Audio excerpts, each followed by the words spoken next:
From bloody animal carcasses to divine, sacred bodies, flesh has been this central, and let's be honest, often shocking subject all throughout art history. It's really a story about survival, about sin, about science, and at the end of the day, it's about us. So let's dive into how our oldest obsession became our greatest art. Okay, so look at these two images. On the left, you've got one of humanity's first ever masterpieces, a bison, painted on a cave wall something like 15,000 years ago. And then on the right, you have a piece of contemporary art, a telephone, just wrapped in meat. These two things, thousands and thousands of years apart, are actually connected by one of art's oldest and most powerful obsessions.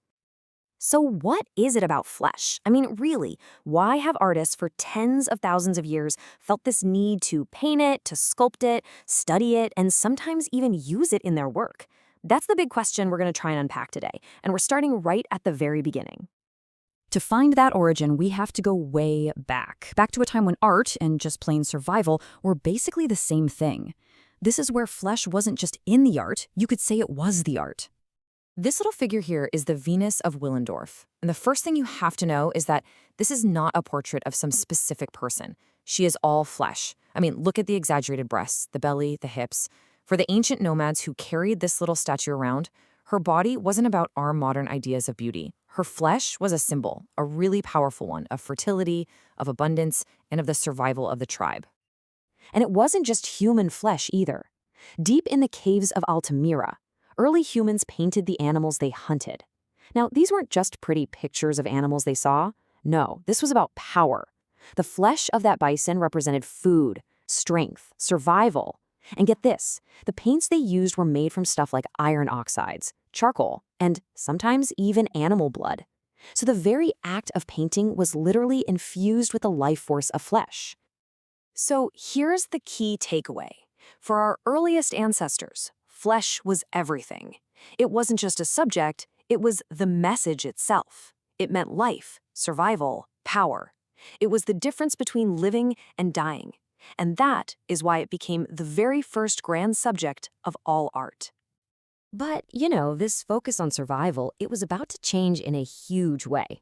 For the next 1,000 years or so, one single force would completely redefine what flesh meant in the Western world, and that force was Christianity. The body was no longer just about staying alive, it became a spiritual battleground. And this created a huge conflict, right at the heart of Christianity. On the one hand, the flesh was seen as weak, this vessel for sin and temptation. But on the other hand, it was sacred. It was the very form that God's Son took when he came to earth. And this contradiction, this deep tension, is something artists would wrestle with for centuries to come. So, how did they deal with it? How did they paint this? Well, instead of showing a distant, perfect, godlike Christ, many artists started to show him as a man of flesh and blood. They really focused on his suffering, his wounds, his mortality. By showing how vulnerable his flesh was, they made the divine feel human. They made it relatable. So, during this whole era, the meaning of the body just got so much deeper. It was absolutely loaded with symbolism. Flesh now represented our own flaws, our mortality, but also our chance at redemption through this great sacrifice. It was this epic story of damnation and salvation, all told through the human form.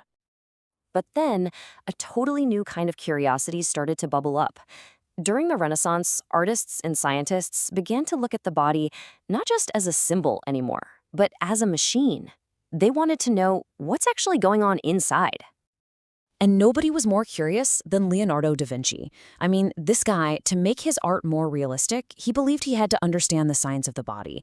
So, under the cover of darkness, he'd secretly dissect human corpses, peeling back the layers of skin and muscle, trying to figure out the secrets of the flesh. For him, art and science were totally inseparable. And this all led to this incredible shift in thinking.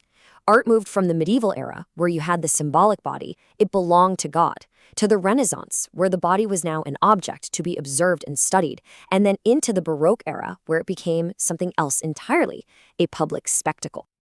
Right, so this new fascination actually turned dissections into public events. It's kind of wild to think about. They weren't these secret, illegal acts anymore. They became social gatherings, where doctors would demonstrate the wonders of the human body to a paying audience. And artists like Rembrandt were there to capture this new, sort of detached but intensely fascinated view of flesh, just laid bare for everyone to see. This scientific way of looking at things led some artists to a new kind of brutal honesty. They started to paint flesh not as a symbol for something else, but just as what it was: raw, organic, mortal stuff. Rembrandt just kept coming back to this theme over and over. And these paintings of a slaughtered ox, they were radical for their time. I mean, think about 17th century Amsterdam. It's this hub of global trade, wealth, very prim and proper.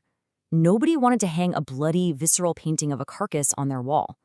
These works were super unpopular, and they actually played a part in Rembrandt going bankrupt in 1656. But he just couldn't stop painting them. So why was he so obsessed? Well, a lot of people believe that his later ox painting, the one from 1655, is a kind of self-portrait. See, at that time in his life, he was facing total personal and financial ruin. And maybe he saw himself in this raw, exposed, vulnerable slab of meat. The artist had become the flesh on display. Rembrandt's unflinching honesty would go on to inspire artists for centuries. And one of them, Chimes Sutton, took this whole idea to a crazy, visceral new level. Where Rembrandt's work is kind of somber and realistic, Sutton's is just violent and expressive. He would literally drag animal carcasses into his studio and paint them as they rotted, trying to capture the brutal, raw energy of the flesh itself. So you can really see the shift here, right? It's a fundamental change in what the artist is trying to do. Rembrandt observed and documented the reality of dead flesh. Sutton was trying to paint the feeling of it, the violence, the decay, that life force draining away. Okay, so from here, things just accelerate like crazy. In the 20th and 21st centuries, the barrier between the art and the subject, it completely collapses. Artists stopped just painting flesh, they started using actual flesh as their medium. And I mean, they pushed the boundaries in some really provocative ways. You have Janice Sturbach, who made a dress out of raw steak that would literally rot on the gallery wall. You have Tim Ulrichs, who declared himself the first living artwork and just put his own body on display in a box. And then there's Marina Abramovich, who sat for days just cleaning bloody cattle bones, this powerful, grueling performance about the trauma of war. All of this work, from the meat dress to the living sculpture, it all leads to this one radical but kind of logical conclusion, a philosophy championed by artists like Joseph Beuys, which is every human is art. The whole journey has turned inward. Beuys said it perfectly back in 1983. It should come to the point that man himself becomes the work of art.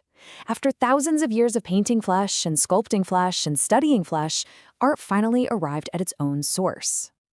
Wow. So we've traced this line from a bison on a cave wall, through sacred bodies and scientific diagrams, all the way to this final, really provocative idea. The obsession with flesh has led art right back to us. So if Beuys is right, if every single human is a work of art, what kind of art are you?